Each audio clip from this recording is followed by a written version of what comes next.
Oh please, she scoffed, eyes scanning me like trash. Like he'd even want you. You're not even pretty enough to be a threat. Her words slid through the air like broken glass. Careless. And aimed to pierce. I had walked into that room with a secret I didn't want to carry, but walked out carrying something far heavier: shame. My name is Liana, and if you think betrayal has a warning sign, it doesn't. Sometimes it wears a white dress and calls itself family. She was my older sister. My protector. The girl who used to braid my hair before school. But now, she was engaged. Drunk on love and wedding spreadsheets. And blinder than she had ever been. I didn't plan to ruin her joy. I didn't plan to destroy anything. All I did was tell the truth. It happened at her engagement dinner. She was wearing silver, the kind of color that only makes cruelty look colder. And when I pulled her aside after dessert, hands shaking, voice breaking, I whispered, "Your fiancé, he cornered me. Last week. I told him to stop. He didn't." She blinked. Then laughed. Full-chested. Echoing. A cruel, performative laugh.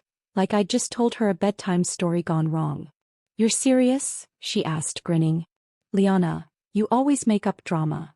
I stood frozen. The walls moved, but I couldn't. Because the way she looked at me, like I was a bug on her dress. That was the moment I realized. She didn't want the truth. She wanted peace. Even if it meant selling me for it. "You're not even pretty enough to tempt someone like him," she added, sipping champagne. "Maybe you should talk to someone.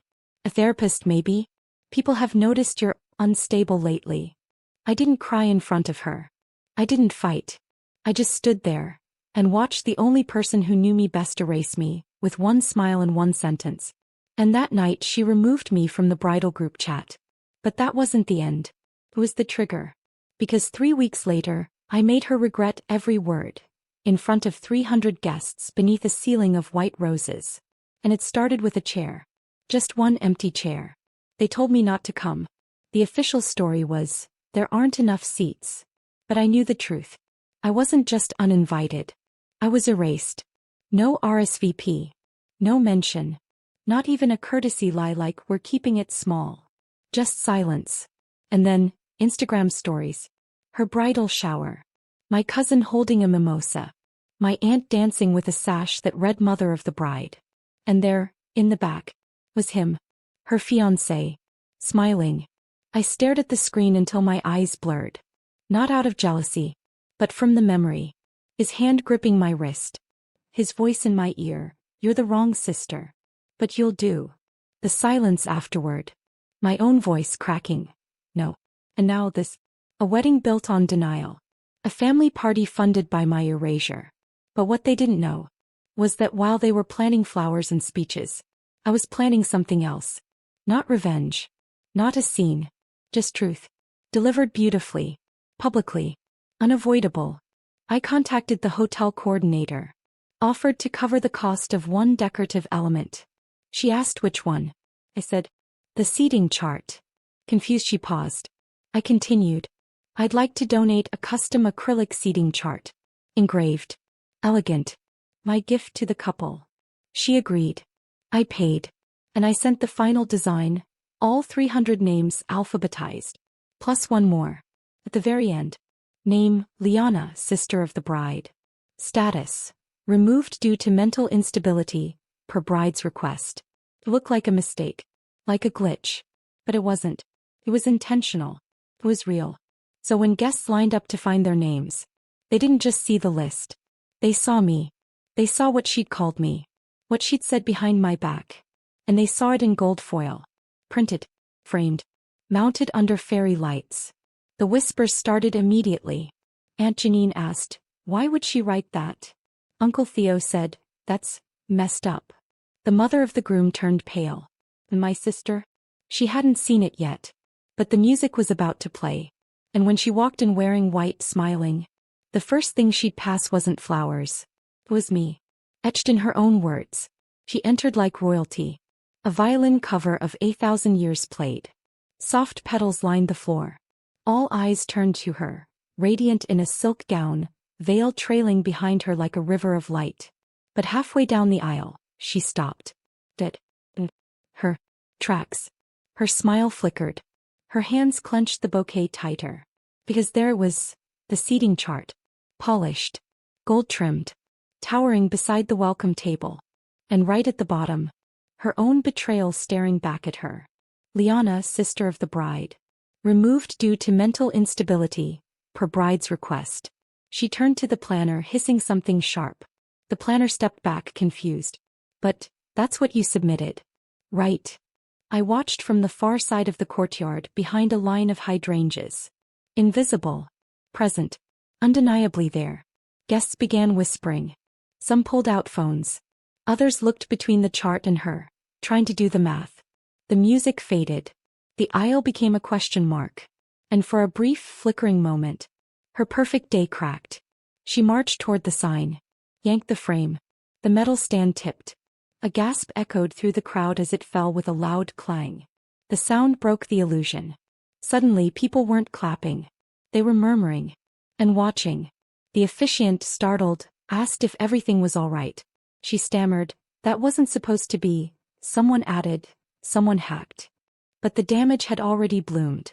Because truth doesn't need a microphone. It just needs a mirror. And that day she looked straight into one, and saw what she'd become. Then came the real twist. The photographer, thinking it was all part of the drama, snapped a picture. The sign. Her red face. The bouquet mid-fall. And her fiancé in the background. Looking away. That photo would go viral 2 days later. But in the moment, she had a choice. Own it. Or break. She chose neither. He just stared at the name. My name. As if it haunted her. And for the first time, she looked afraid. Because the sister she erased had just written herself back into the story. Not with revenge. But with evidence. Etched in gold. Frozen in time. And we were only getting started. She vanished during the vows. 1 minute she was standing under the arch, fake smiling through the officiant's words. The next she whispered something to her maid of honor and disappeared behind the floral drapes. They said she had a migraine. But I knew better. Guilt has its own symptoms. Back inside the venue, whispers turned into murmurs. Murmurs turned into questions. Some guests kept drinking. Others walked to the seating chart, reading it again. Fully. Out loud. I stayed quiet. Still behind the blooms. Still in the shadows. That's the thing about being erased. You learn how to become invisible. And then when the moment comes, you make the whole world see you. She finally reappeared after 20 minutes. Face powdered. Smile forced. A makeup artist trailing behind her, trying to hide the red that no brush could cover. She walked to the mic, cleared her throat and said, "I just want to thank everyone for coming. Today is about love, family, and moving forward." Her eyes flicked across the crowd. Paused. Hesitated. I knew what she was scanning for. Me. But I wasn't in a seat. I wasn't at a table. I was in every look people exchanged. Every whisper. Every doubt. And then came the second blow. The DJ called out, "Now let's welcome our special slideshow. A journey through the love story of the bride and groom." Lights dimmed. Music swelled. And on the screen came a montage. Photos of their dates, vacations, laughter. And then, without warning, a black screen. A new photo faded in. My sister. At 16. Braiding my hair in our backyard. The next. Us laughing, arms around each other. Then, a close-up of a handwritten letter. Her handwriting. I don't know what I'd do without Liana. She's the one person who sees the real me. The audience froze. She gasped. Because she knew that letter. She wrote it. On my 17th birthday. And now it was here. In her love story slideshow. Followed by one more image. The engagement dinner. Zoomed in. Her fiancé. His hand on my wrist. Too tight. Too familiar. The slideshow ended. The room went cold. You could hear a glass set down. A breath held. A truth unraveling, in real time. She turned to the DJ wild-eyed. "Who added that?" He panicked. "Your uncle sent it all in a flash drive. Said it was approved." It wasn't. But I made sure it looked that way. Because when you bury someone alive, don't be shocked when they claw their way back. With receipts. Silence has a sound. And in that ballroom it screamed. She stood at the center of 300 guests. Lips parted, eyes darting, foundation cracking under sweat. The slideshow faded to black. but the truth lingered like perfume no one wanted to claim. Her fiancé looked at her. Then at the crowd. Then at the screen. He stepped forward, voice shaking. Was that real? She didn't answer. She didn't have an answer. Because even lies tremble when faced with proof. I watched from the back now, seated at an unclaimed table by the far window. No one noticed when I slipped in. No one dared stop me. I wasn't a ghost anymore. I was the story. Across the room my mother stood frozen. She hadn't called since the dinner. Hadn't replied when I sent her the audio. His voice. What he said to me.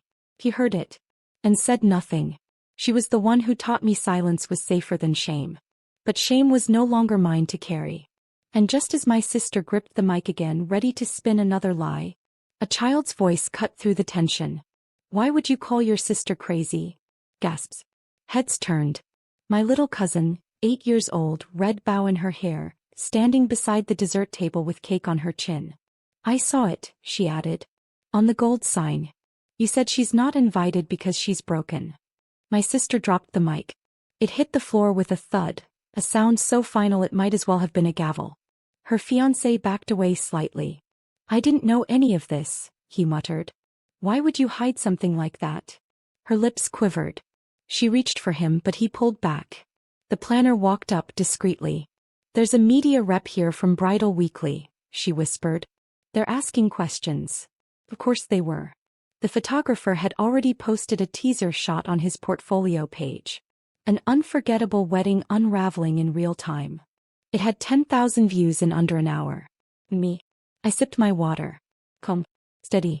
Watching the empire they built on my silence collapse under the weight of their own arrogance. She wanted to erase me. But instead she made me unforgettable. No. It was time for my final move. I stood up. Not fast. Not theatrical. Just slow, certain, quiet. And yet every head turned as if the room felt me before it saw me. I walked past the candles. Past the centerpieces she spent hours selecting. Past the violinist who lowered his bow mid-song. Until I reached the edge of the dance floor. Where the bride was now standing alone. Mascara clung to her lashes like guilt that wouldn't let go. Her bouquet lay discarded beside her heels, wilted, forgotten. I didn't need a mic. I didn't need a spotlight. I just looked at her. And for the first time in weeks she couldn't look back. My whole life, I said softly, you told me we were sisters before anything. I took a breath. But the moment your wedding dress zipped up, you decided I was disposable. A murmur rippled through the guests. You didn't just doubt me, I continued. You destroyed me. Called me unstable. Told strangers I wasn't safe to be near. All because you couldn't bear the shame of truth sitting next to you at the table. Her lip trembled. She tried to speak but nothing came out. I stepped closer. Do you know what it's like to cry so hard you stop recognizing your own reflection? To watch your family turn their backs. Not because they didn't hear you, but because they did, and it was inconvenient. A hand touched my shoulder. It was our uncle, the one who raised her toast earlier, who believed every lie. He whispered, we didn't know. I turned to him. No. You didn't want to know. A silence fell again. Heavy. Unforgiving. And then I reached into my bag. Pulled out an envelope. Handed it to her. She hesitated, then opened it with trembling fingers. Inside. A printed transcript. From the HR department at her fiancé's workplace. Filed under inappropriate behavior complaint. Not just mine. 2 others. Same pattern. Same lines. I didn't come here to ruin your wedding, I said. I came here to return what you threw away. He stared at the paper like it burned. And in that moment I saw something finally break in her. Not pride. Not rage. But regret. I turned to leave. And behind me I heard a chair scrape. Followed by her voice, small, hollow, and too late. Liana, wait. But the thing about being silenced is this. Once you find your voice again, you don't hand it back. I kept walking. Past the guest. Past the shame melting off her like sweat. Out the door she once swore I didn't belong behind. The sky outside had turned to dusk. The kind of soft, purple quiet that makes everything feel like an ending. But behind me the ballroom pulsed with confusion. Muffled voices. Clinking glasses. And somewhere in it all. Her silence. She didn't follow. She couldn't. Because when truth enters the room, some people forget how to walk. I reached the valet stand and paused. I hadn't driven. Hadn't planned to stay long. This was never about being seen. It was about being heard. A voice called behind me, not hers. A man's. It was him. The fiancé. He jogged out, breathless, jacket undone. "Liana," he said. "Wait." I turned slowly. Not afraid.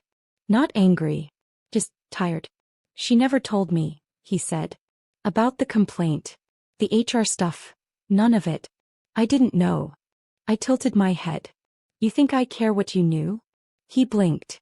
I took a step forward. "You assaulted me." Then smiled in front of my family. Then watched while they painted me as the problem. He looked around like hoping the shadows might swallow him. "I was drunk," he muttered. "And I was 17, I said. "What's your excuse for that?" His eyes widened. He hadn't known I'd found the older reports. The others. The pattern. He opened his mouth again. But I cut through it. "I'm not here for your guilt," I whispered. "I'm here for her mirror. And I hope she stares into it for the rest of her life." Pause. Then he asked low, bitter. "What do you even want?" I smiled. "Finally. I want you to walk back in there," I said, "and explain to every single guest why there's no husband at the altar." He froze. Confused. And I held up his envelope. From the hotel office. Inside, a typed letter. Termination of contract. Venue revoked. Due to unresolved HR complaints filed hours before the event.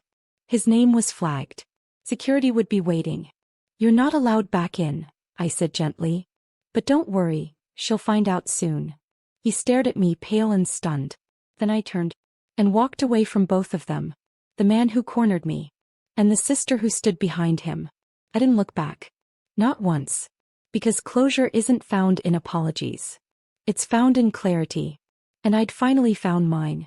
Later that night I sat on my apartment balcony. No music, no phone, no lights. Just the hum of distant traffic and the quiet ache of everything that could have been, but wasn't. Then my phone buzzed. Once. Then again. Then 17 more times. The first was from my aunt. "Are you okay?"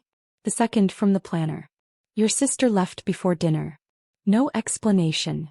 And then, a message from her. Just one line. "How did you do all this?" I didn't reply. Because she didn't deserve to know. Let her sit with the same question she once forced on me. "Are you crazy?" Well, I was never crazy. I was ignored. Dismissed. Silenced. But I listened. I remembered. And I waited. That's the thing about quiet girls. People mistake our stillness for softness. They forget that silence isn't weakness. It's strategy. A week later I got a letter. From the third woman who filed a complaint against him. She'd seen the story go viral. She wrote, "Thank you for making it public. You did what none of us could." I cried reading that. Not out of pain but relief. Relief that someone somewhere was finally believed. And my sister? She went radio silent. No press release. No wedding recap post. Just her Instagram bio. Changed to a single line. "Taking time off." But I'm not. I'm moving forward. Not out of revenge. But reclamation. I've started writing again. Journaling. Storytelling. Putting words to the moments no one ever wanted to say out loud. Because maybe someone somewhere will hear their own voice between my lines. And know they're not alone. So if this ever happened to you, say, same in the comments. Because you deserve to be heard. You deserve to exist. You deserve to never, ever be erased.